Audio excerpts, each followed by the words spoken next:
This is much bigger than you would think. This is huge.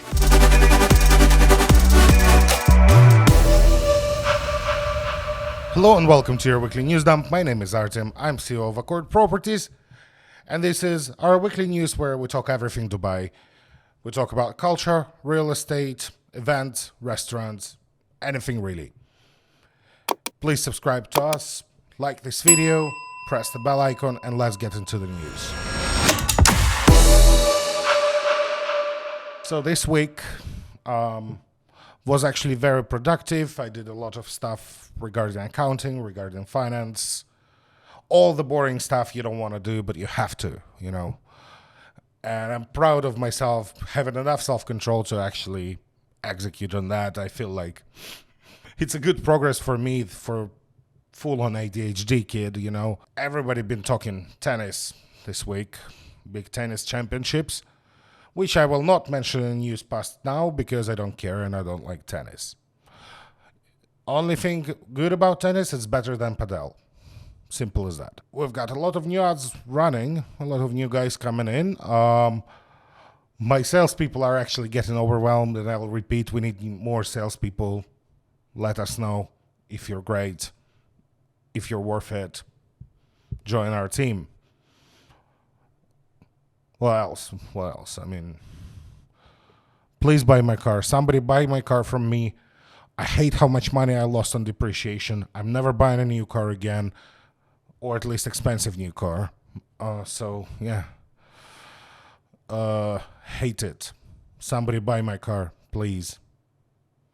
But really, that's all I can tell about this week. From personal perspective, let's actually get into the news.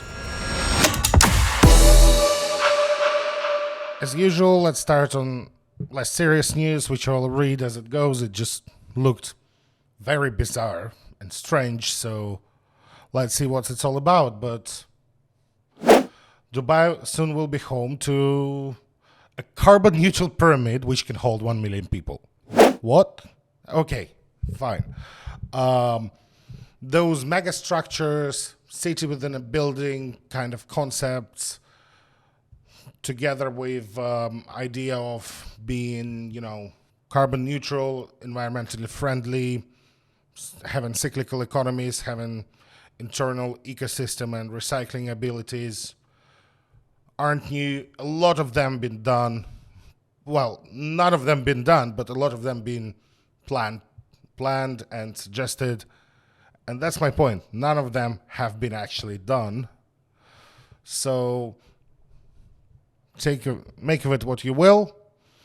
I don't think it's getting built. It's a great exercise in architecture and engineering thinking. Is it going to be actual product at the end of the day? I don't believe so. Are we going to learn new stuff from it? Definitely. Definitely stuff which gonna get used in the future in the actual buildings, of course. So they call it ziggurat. It's pyramid-shaped.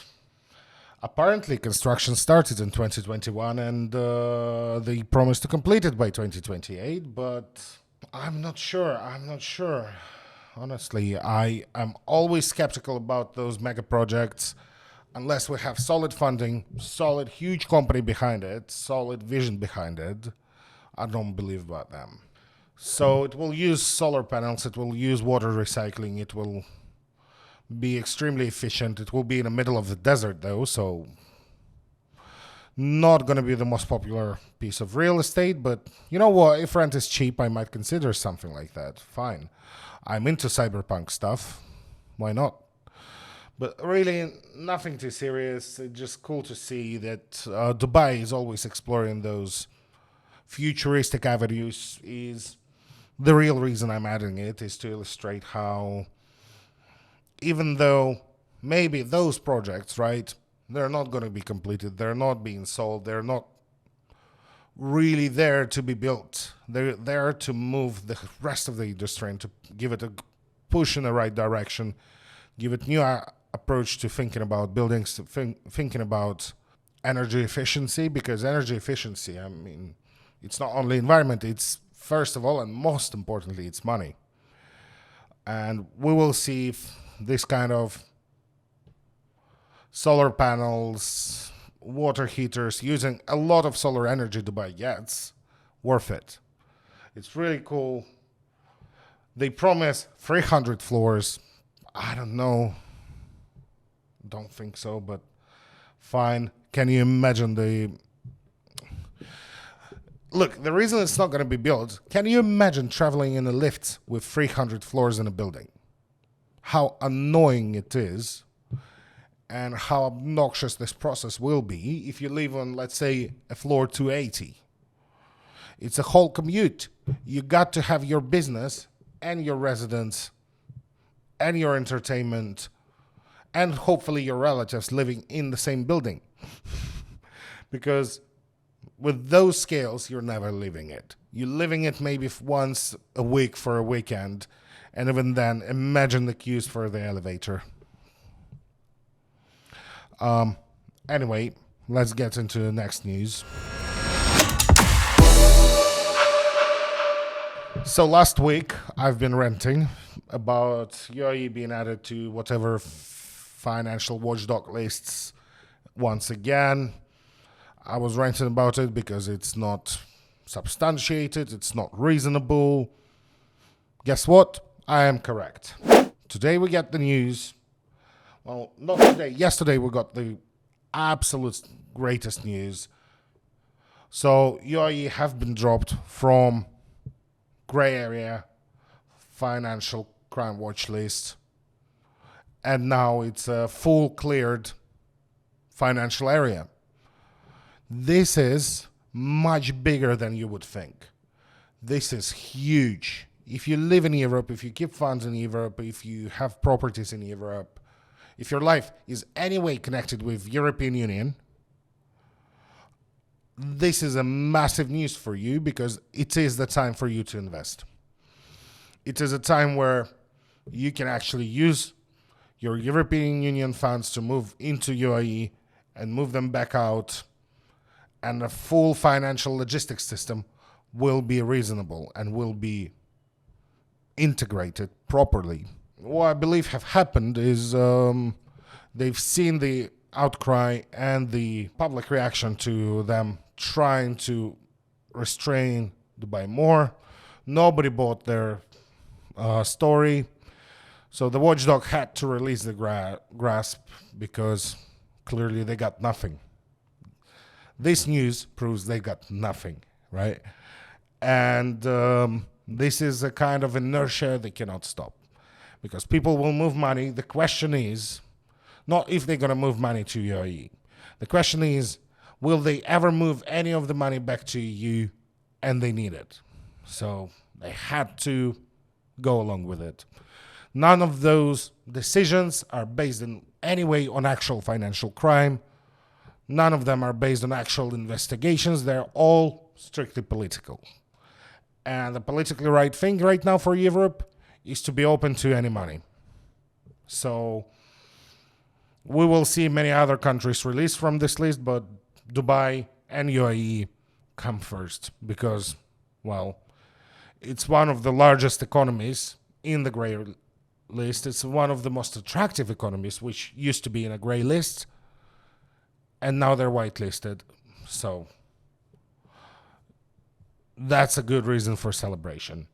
If your funds are already in UAE, if you are looking to invest and you're a European Union citizen or in any way, shape or form financially connected to European Union, go open a bottle of champagne. It's a good enough reason. So we're not doing for a while now the weekly transactions, but we got the monthly for January, finally. It's about a month late, but we do what we can, all right? And I'm not going to do my own analytics because I would love professionals to do it. We simply don't have enough manpower to go through databases correctly to guarantee quality reporting, where Middle East economy has a whole department for that. So big thanks to them. Let's see what's going on. I'll find it out together with you. So $9.6 billion in a month is a massive spend. Once again, I remind you that this number kind of doubled up because it's also developers buying land. It's all land transactions. And it's year on year is 27% increase, which can be mostly attributed to price growth, not exactly value growth. Everybody who is in the market as a broker would tell you it feels like the volume of trading actually decreased, that the volume of trading is different. It's less than last year, which is fine. Market slowing down is what I expected, what I predicted, what I've been consistently telling you. So what they're saying, it's actually, most of it is increase in transactions. So maybe I am incorrect, but it's 7% increase in recorded transactions. Not sure what that accounts to. It's possibly the jump is actually due to a couple of off-plan launches because they come and count into the transactions as well. I actually think, yeah, there were a couple of really big launches in January, which is very non-typical for January in Dubai because they give people some time to recover from New Year's usually. Now they didn't, and that's not very humane, guys. Let us have a bit of rest. Let us have a briefer, but you keep launching stuff. Great stuff, but you keep launching it, guys, okay? And you keep delivering it. So for secondary guys, it's as huge. The delivery time is when a lot of apartments change hands from investors to end users, from off-plan investors to secondary rental investors and landlords. So launches and deliveries is what really moves the transactions. So we got about 20-80 split, 20% want villas and townhouses, 80% prefer apartments or looking for apartments. They might prefer a villa, but it's also a budget and lifestyle choice, everything in it. But once again, when you're looking for purchasing, remember it's 80-20 split. It's always been like that, really. So nothing new here. The biggest demand is for large units. I believe that comes from a lot of buyers coming from the east where families are larger, and it makes sense that average unit has more bedrooms in Dubai than it does in Europe or US. So they're saying also that there's a growing demand for off-plan. There shouldn't be. Now is the time to buy secondary. Off-plan is great. Come and buy off-plan from us. It's less work for me and more commission. I would be happy to help. But realistically, if you're serious about your Dubai real estate investment, you should be talking to us and strictly saying, I want secondary only, I want proven stuff. Market is slowing down. Right now is not the time for speculation. Right now it's time for solid, reliable, long-term investment choices. Okay, so that's weird in the market, but that's part of the booming market. It still echoes of that. And obviously everybody got positive outlooks for 2024. I do as well. I do have very restrained enthusiasm. I don't believe the price is going to grow exponentially. I believe it's just going to be a little faster than inflation. I feel like your property value is still going to beat inflation, but the main money made would be through rental, because rental prices are rising sharply in Dubai, and it's a good time to be a landlord. On to the next news. Back to less serious topics. Well, I'm saying less serious. I feel like it's incredibly serious to the people who are there. So we see now a whole wave of Dubai restaurants going international. So within them are GAIA, incredible high-end cuisine, high-quality Greek restaurant, absolutely stunning, impossible to get into in peak dates when tourists are in town, just reasonably hard to get into on a Friday night on an off-season, except for summer, of course. In the summer, you can get into anything. That's the positive side of being in Dubai in the summer. The negative side is everything else. But also, we're talking Pickl, and WOK BOYZ. So Pickl and WOK BOYZ are fast food chains. WOK BOYZ are kind of your walk-to-walk, kind of those, quick walk to box kind of fast foods. The difference is their menu is a bit more diverse and a bit more flavorful, and the quality is great. So I do get WOK BOYZ once in a while. Pickl, not my favorite fast food, but great quality as well, and that's why they're growing. Dubai is such an international city with such a diverse set of customers that it becomes some kind of a training ground and a testing ground for new food concepts. And a lot of food projects, a lot of food businesses, a lot of catering businesses now start in Dubai to go international because it's a great place to incubate your business if you're doing food. If you own a restaurant, you want to open the next one, once again, Dubai is a great choice. Once again, you can call us, we'll help you with that. That's the whole process, but I got friends who deal with that. So, yeah, you can reach out to us as well. Otherwise, yeah, it's good.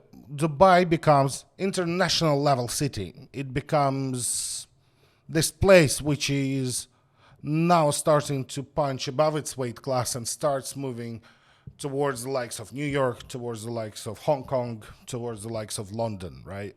Dubai never was that. People keep talking about Dubai, and honestly, it was always A- grade city, not A grade, right? But I feel like they broke through in this kind of elite division of cities.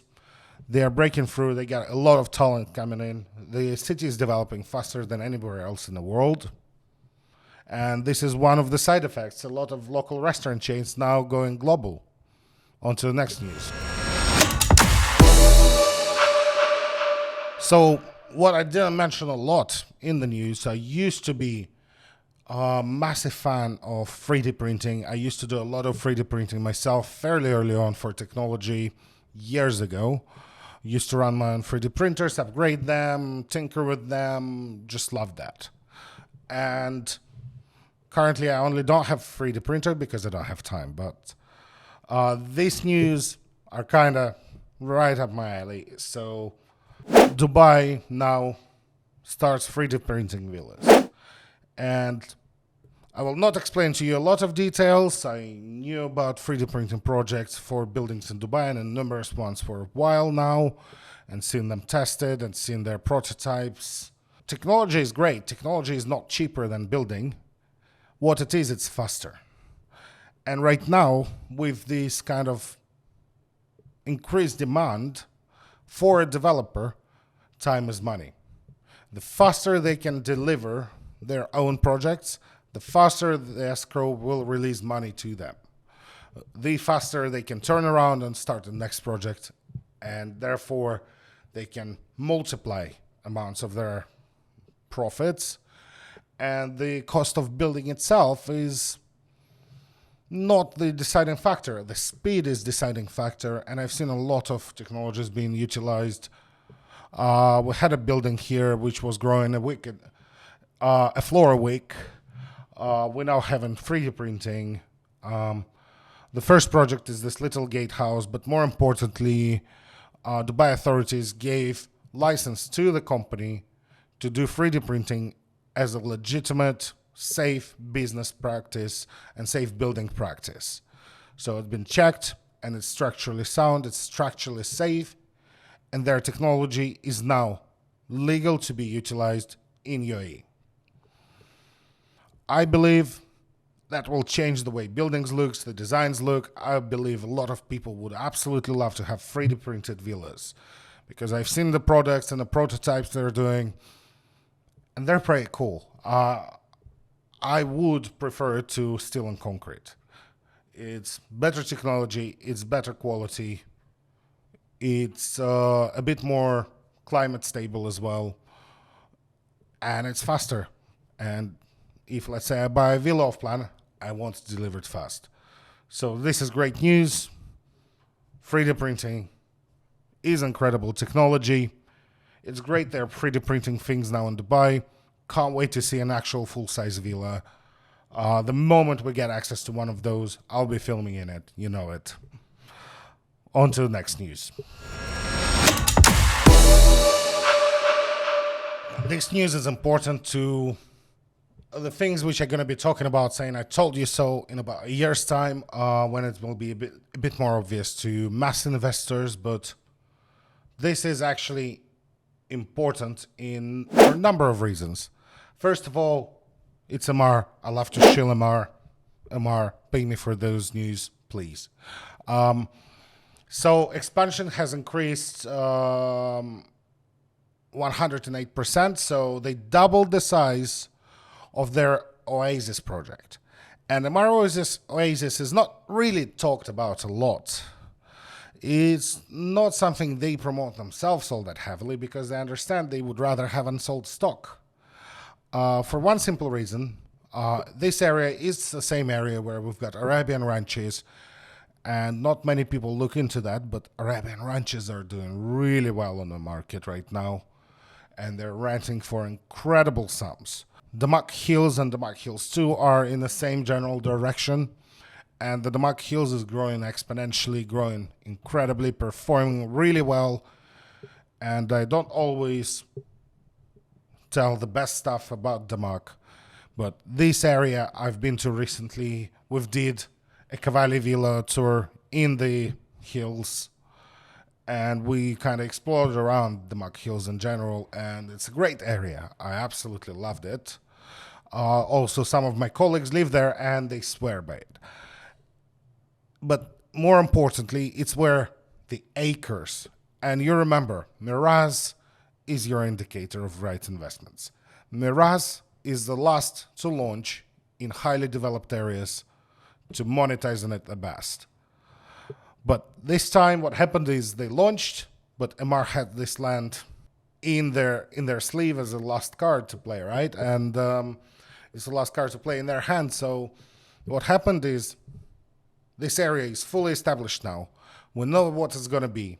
It's not great right now. I'm not saying it's the best place to be in Dubai right now, but it will be in a few years an incredible place to be. I give it 5 to 8 years of development to become what it's supposed to be really, where we will just be able to touch it and see it in a full established vision, right? Will be actually tangible. But right now, Emaar is doing so much things. I'm also a little upset at them. They're doing so many things at a time. They're developing like half of Dubai at the same time. I want to scream at them to just focus on one area and stop spreading so thin. Because quite honestly, yeah, demand is huge and they're building everything at the same time. But I would really love them to take turns. It would be simpler for me. But their main goal is not make my life easier. Their main goal is profits and great developments, retaining reputation.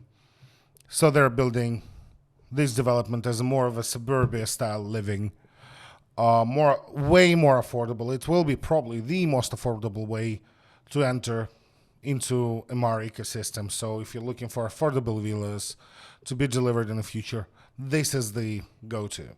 This is what I would probably suggest to the most of the users outside of, your specific use cases. And then we can see, do we want more floor area? Do we want more premium? There's a few other products there. Or maybe do we want slightly different style, slightly different type of amenities, a bit more of a party feel? Then we're going to go and talk about Hills 2. And Hills 2 is actually way more affordable because it's a bit further away. But in general, look out for Dubai Oasis. This is something worth buying off plan right now. If you're looking, you want to buy off plan still, although I'm telling you, go get some secondary. You'll thank me later. But if you want to buy off plan and you want to make money at the end of the day, Oasis is an incredible option. And if you're really looking to the projects, but it will be the whole video, it will be a whole separate lecture, it will be a whole live stream explaining it, right? Why it works so well. But if you want to find out, reach out to us, call us, fill in a contact form. We'll get on the call with you. We'll explain exactly why this is the perfect storm, right? For investors. So that's the end of the video. Thank you for hanging out with us for the whole video. I really appreciate that. If I said something wrong, point it out in the comments. If I say something right, agree with me in the comments. Please comment. Please subscribe if you like the video. Please like the video if you like the video. And press the bell icon to see when we release next videos. And see you next week.